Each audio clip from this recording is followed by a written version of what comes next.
देखो ଶିଖରେ ଆପଣଙ୍କୁ ସ୍ୱାଗତ। ଆଜି ମୁଁ ଆପଣଙ୍କ ପାଇଁ ନେଇ ଆସିଛି ଦେଶ ବିଦେଶର 30ଟି ଗୁରୁତ୍ୱପୂର୍ଣ୍ଣ ଖବର। ଆପଣଙ୍କୁ ଅନୁରୋଧ ଭିଡ଼ିଓଟିକୁ ସମ୍ପୂର୍ଣ୍ଣ ଦେଖିବେ। ନମ୍ବର 1, ରାଜ୍ୟରେ ସ୍ଥାୟୀ ପୋଲିସ ଚୟନ ବୋର୍ଡକୁ ମୁଖ୍ୟମନ୍ତ୍ରୀଙ୍କ ସ୍ୱୀକୃତି। ରାଜ୍ୟରେ ସ୍ଥାୟୀ ପୋଲିସ ଚୟନ ବୋର୍ଡ ଗଠନ ପ୍ରସ୍ତାବକୁ ମୁଖ୍ୟମନ୍ତ୍ରୀ ନବୀନ ପଟ୍ଟନାୟକ ଅନୁମୋଦନ କରିଛନ୍ତି। ଏଥିରେ ଅଧ୍ୟକ୍ଷଙ୍କ ସମେତ 2 ଜଣ ସଦସ୍ୟ ରହିବେ। ଏତଦ୍ବ୍ୟତୀତ ବୋର୍ଡ ଅଫିସ କାର୍ଯ୍ୟ ପରିଚାଳନା ଦିଗରେ 24ଟି ପ୍ରଶାସନିକ ତଥା ଅନ୍ୟ ପଦବୀ ମଧ୍ୟ ସରକାରଙ୍କ ଅନୁମୋଦନ ଲାଭ କରିଛି। ଏହି ବୋର୍ଡର ଅଧ୍ୟକ୍ଷ ପଦରେ ଜଣେ ସ୍ୱତନ୍ତ୍ର ଡିଜି ବା ଅତିରିକ୍ତ ଡିଜି ପାହ୍ୟାର ଅଧିକାରୀଙ୍କୁ ଅବସ୍ଥାପିତ କରାଯିବ। 2 ଜଣ ସଦସ୍ୟଙ୍କ ମଧ୍ୟରୁ ଜଣେ ଅତିରିକ୍ତ ଡିଜି ବା ଆଇଜି ପାହ୍ୟାର ଅଧିକାରୀ ରହିବେ ଏବଂ ଅନ୍ୟ ଜଣେ ଡିଆଇଜି ବା ଏସପି ପାହ୍ୟାରେ ରହିବେ। ପୋଲିସ ବିଭାଗରେ ସିପାହୀଠାରୁ ଆରମ୍ଭ କରି ସବ୍ ଇନ୍ସପେକ୍ଟର ତଥା ମିନିଷ୍ଟ୍ରିଆଲ ଷ୍ଟାଫ୍ ନିଯୁକ୍ତି ଦାୟିତ୍ୱ ଏହି ବୋର୍ଡ ସମ୍ପାଦନ କରିବ। ଏହି ସ୍ଥାୟୀ ବୋର୍ଡ ଗଠନ ଦ୍ୱାରା ପୋଲିସ ବିଭାଗର ନିଯୁକ୍ତି ପ୍ରକ୍ରିୟା ତ୍ୱରାନ୍ୱିତ ହେବ। ନମ୍ବର 2, ପୁରୁଣା ଢାଞ୍ଚାରେ ମ୍ୟାଟ୍ରିକ ପରୀକ୍ଷା ଖୁବ୍ ଶୀଘ୍ର ନିଷ୍ପତ୍ତି, କହିଲେ ମନ୍ତ୍ରୀ। ପୁରୁଣା ଢାଞ୍ଚା ଅର୍ଥାତ୍ ବର୍ଷକୁ ଥରେ ପରୀକ୍ଷା ଦେଇପାରନ୍ତି ମ୍ୟାଟ୍ରିକ ପରୀକ୍ଷାର୍ଥୀ। ଏହି ସୂଚନା ଦେଇଛନ୍ତି ନୂଆକରି ଗଣଶିକ୍ଷା ମନ୍ତ୍ରୀ ହୋଇଥିବା ପ୍ରମିଳା ମଲ୍ଲିକ। କୋଭିଡ୍ ପରଠୁ ବିଦ୍ୟାର୍ଥୀଙ୍କ ପରୀକ୍ଷାକୁ ସରଳ କରିବାକୁ ସମେଟିଭ୍ 1-2 ପରୀକ୍ଷା ବ୍ୟବସ୍ଥା ହୋଇଥିଲା।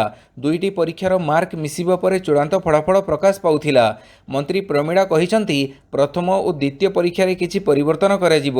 ସପ୍ଲିମେଣ୍ଟାରୀ ପରୀକ୍ଷା ପାଇଁ ଆମେ ଫର୍ମ ପୂରଣ ପ୍ରକ୍ରିୟା ଆରମ୍ଭ କରିବାକୁ ଯାଉଛୁ ଏବଂ ଏହା ଖୁବ୍ ଶୀଘ୍ର କରାଯିବ, ଯାହାଫଳରେ ଜଣେ ଛାତ୍ରଛାତ୍ରୀଙ୍କୁ ଗୋଟିଏ ଶିକ୍ଷାବର୍ଷର କ୍ଷତି ସହିବାକୁ ପଡ଼ିବ ନାହିଁ ବୋଲି ପ୍ରମିଳା ମଲ୍ଲିକ କହିଛନ୍ତି। ସେହିପରି ଆଗାମୀ ଦିନରେ ପୂର୍ବରୁ ଯେଉଁଭଳି ବର୍ଷକୁ ଥରେ ମ୍ୟାଟ୍ରିକ ପରୀକ୍ଷା ହେଉଥିଲା, ସେହିପରି ପରୀକ୍ଷା କରିବାକୁ ଚିନ୍ତା କରାଯାଉଛି। ନମ୍ବର 3, MiG-21 ବିମାନଗୁଡ଼ିକୁ ସେବାରୁ ହଟେଇଲା ବାୟୁସେନା। ଚଳିତ ମାସରେ ରାଜସ୍ଥାନରେ ଏକ MiG-21 ବିମାନ ଦୁର୍ଘଟଣାଗ୍ରସ୍ତ ହୋଇଥିଲା। ଦୁର୍ଘଟଣାର କାରଣ ନେଇ ଏବେ ତଦନ୍ତ ଚାଲିଥିବା ବେଳେ ଯାଞ୍ଚ ଶେଷ ହେବା ପର୍ଯ୍ୟନ୍ତ ସମସ୍ତ MiG-21 ବର୍ଗର ବିମାନକୁ ସେବାରୁ ହଟେଇ ଦେଇଛି ଭାରତୀୟ ବାୟୁସେନା। ଗତ ମେ 8 ତାରିଖରେ ସୁରତଗଡ଼ ବିମାନ ଘାଟିରୁ ନିୟମିତ ଟ୍ରେନିଂ ପାଇଁ ଯାଉଥିବା ବେଳେ ଏକ MiG-21 ବାୟୁସେନା ବିମାନ ହନୁମାନଗଡ଼ଠାରେ ଦୁର୍ଘଟଣାଗ୍ରସ୍ତ ହୋଇଥିଲା। ଏଥିରେ 3 ଜଣ ଲୋକଙ୍କର ଜୀବନ ଯାଇଥିଲା। ତଦନ୍ତ ଶେଷ ହେବା ପର୍ଯ୍ୟନ୍ତ ଉକ୍ତ ବିମାନଗୁଡ଼ିକୁ ସେବାରୁ ହଟେଇ ଦିଆଯାଇଛି ବୋଲି ଜୈନିକ ବରିଷ୍ଠ ପ୍ରତିରକ୍ଷା ଅଧିକାରୀ କହିଛନ୍ତି। ପ୍ରାୟ 5 ଦଶନ୍ଧିରୁ ଉର୍ଦ୍ଧ୍ୱ କାଳ ହେବ MiG-21 ବିମାନଗୁଡ଼ିକ ବାୟୁସେନାରେ ସେବାରତ ଥିବାବେଳେ ଏବେ ସେଗୁଡ଼ିକୁ ସମ୍ପୂର୍ଣ୍ଣ ସେବାନିବୃତ୍ତ କରିବାର ବିଚାର କରାଯାଉଛି।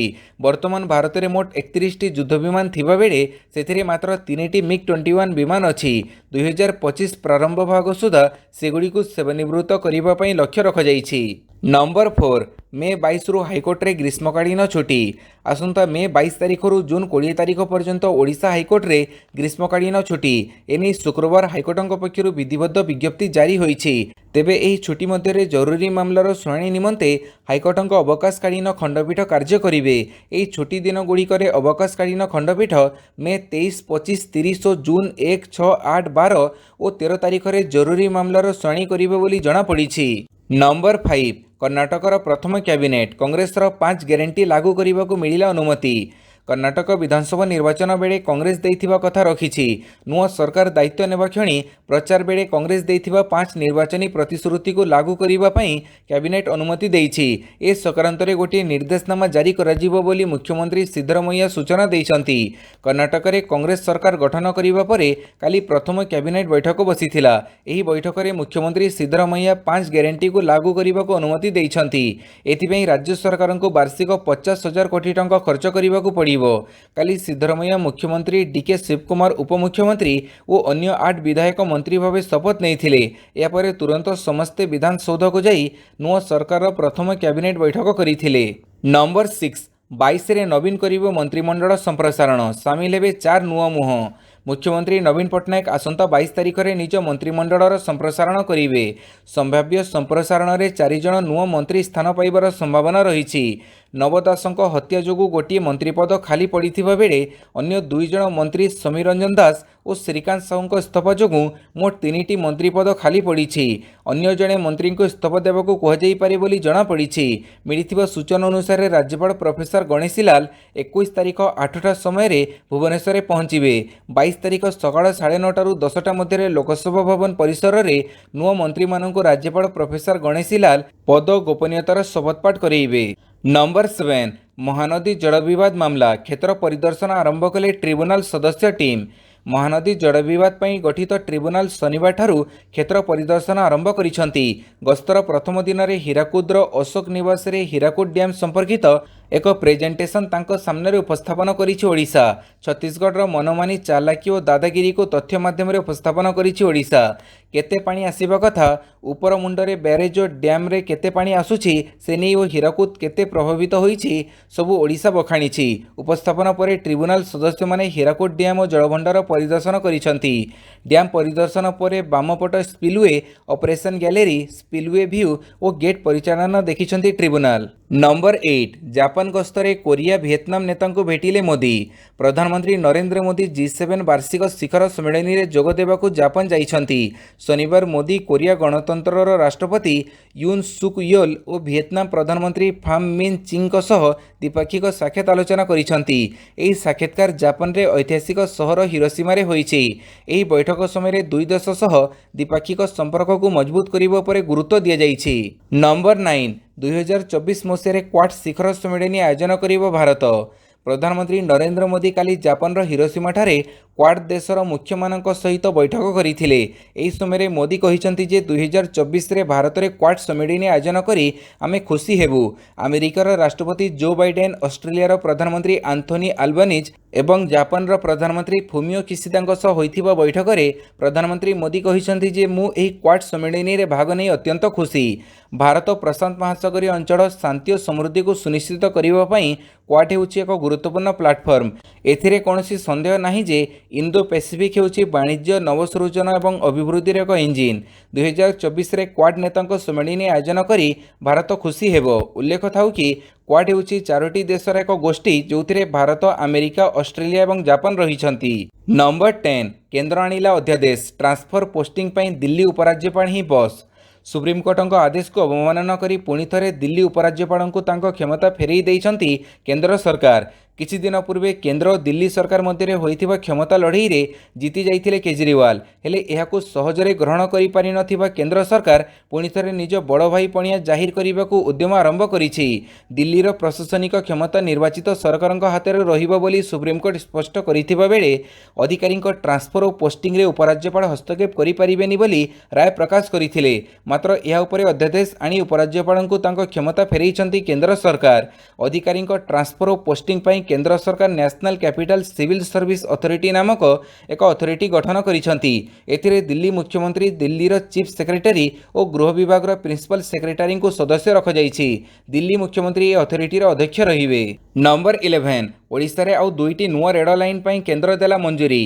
केंद्र सरकार ओडिशा पई दुईटी नुआ रेड प्रकल्प घोषणा करिसंती। या द्वारा राज्य में दुईटी नुआ रेड लाइन कार्य आरंभ हेबो। एने रेड मंत्रालय पक्षरु विज्ञप्ति प्रकाश पाइछि। स्वतंत्र भावे अनुमोदित प्रकल्प रे ताड़चेर अनुगुड़ मध्य नुआ रेड लाइन बिछाजिबो, जोउथरे ताड़चेर रे वाई कनेक्शन रहिबो। सेही बड़ी बरगड़ रोड रु नुआपड़ा रोड मध्य नुआ रेड लाइन सृष्टि हेबो। पूर्वतन रेलवे अधीन रे एही दुईटी नुआ रेड लाइन आसिबो। अनुगुड़ ताड़चेर रेड लाइन लंब 16.5 किलोमीटर थिबा बेले बरगड़ रोड रु नुआपड़ा रोड नुआ रेड लाइन लंब 142 किलोमीटर। नंबर 12 बीजेपी राज्य कार्यकारिणी रे निष्पत्ति बीजेडी मुक्त ओडिशा गठनर संकल्प।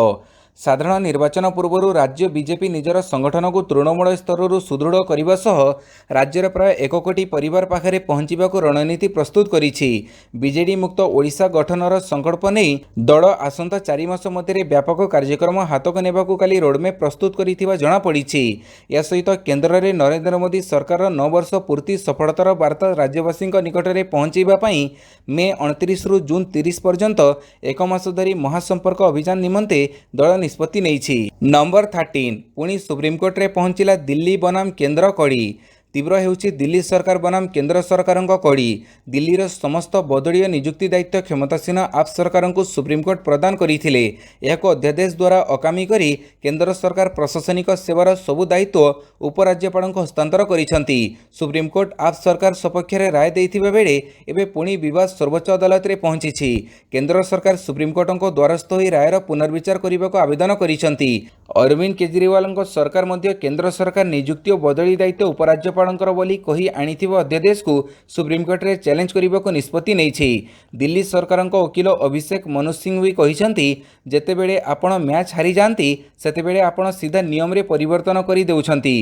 केंद्र सरकार आनिथिबा अध्यादेश बेआईन, यह संसद रे केबे हेले पारित हेबनी। नंबर 14 सिद्धरमैया शपथपाठ उत्सव में विरोधी शक्ति प्रदर्शन।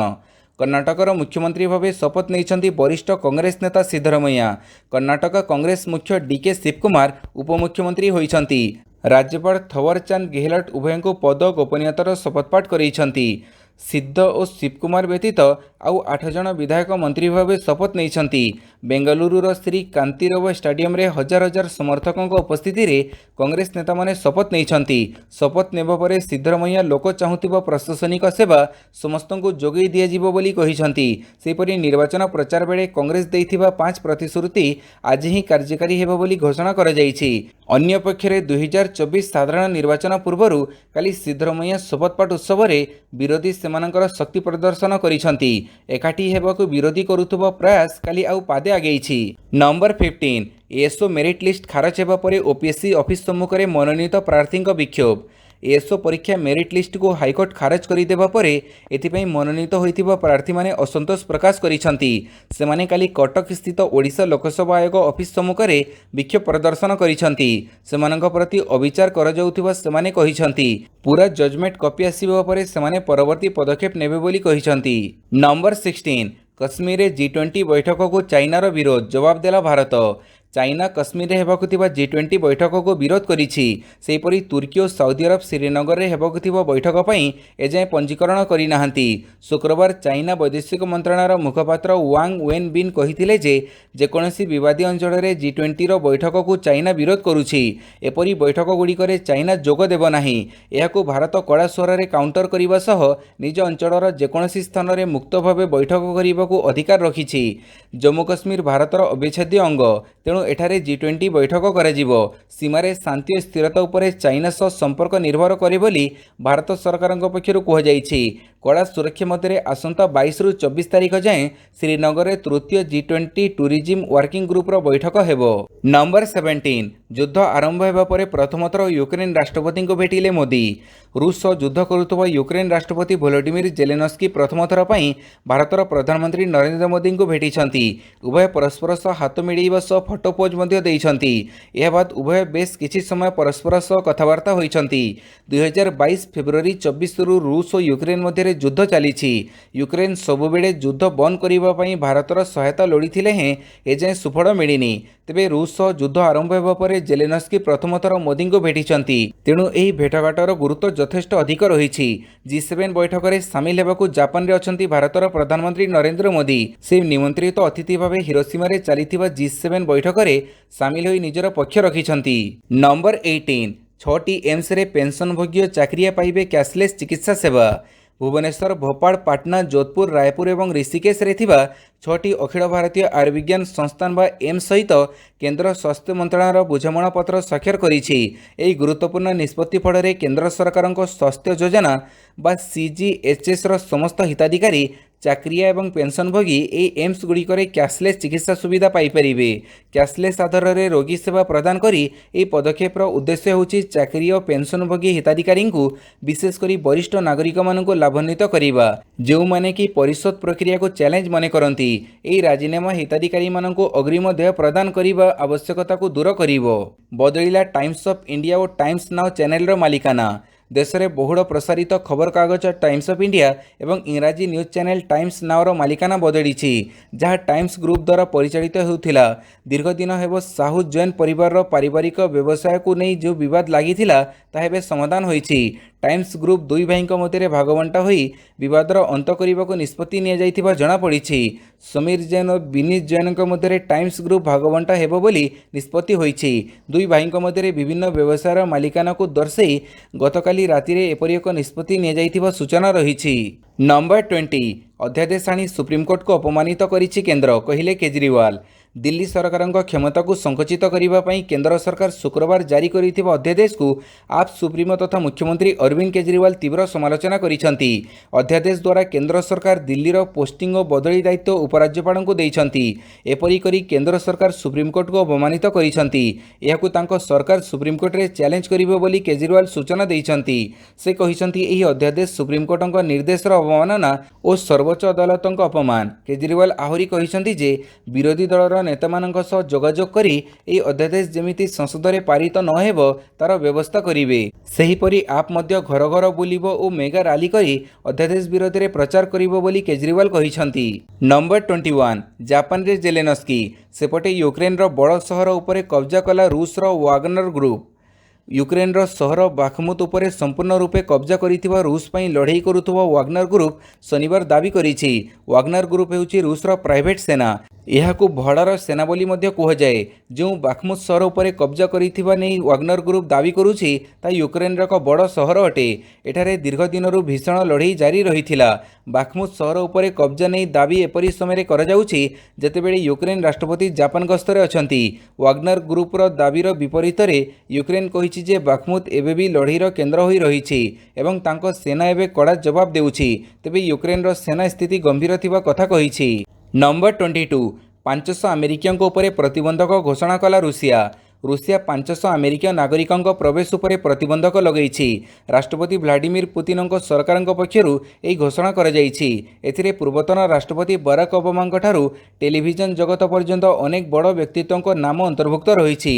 ରୁଷିଆର ବୈଦେଶିକ ମନ୍ତ୍ରଣାଳୟ ଏକ ବିବୃତ୍ତି ଜାରି କରି କହିଛି ବାଇଡେନ୍ ପ୍ରଶାସନ ଦ୍ୱାରା ରୁଷିଆ ଉପରେ ଲଗାଯାଇଥିବା ବାରମ୍ବାର ପ୍ରତିବନ୍ଧକକୁ ଦୃଷ୍ଟିରେ ରଖି ବର୍ତ୍ତମାନ ପୁଟିନ ସରକାର ମଧ୍ୟ ଏସବୁ ଆମେରିକୀୟଙ୍କ ପାଇଁ ନିଜର ଦେଶର କବାଟ ବନ୍ଦ କରୁଛନ୍ତି।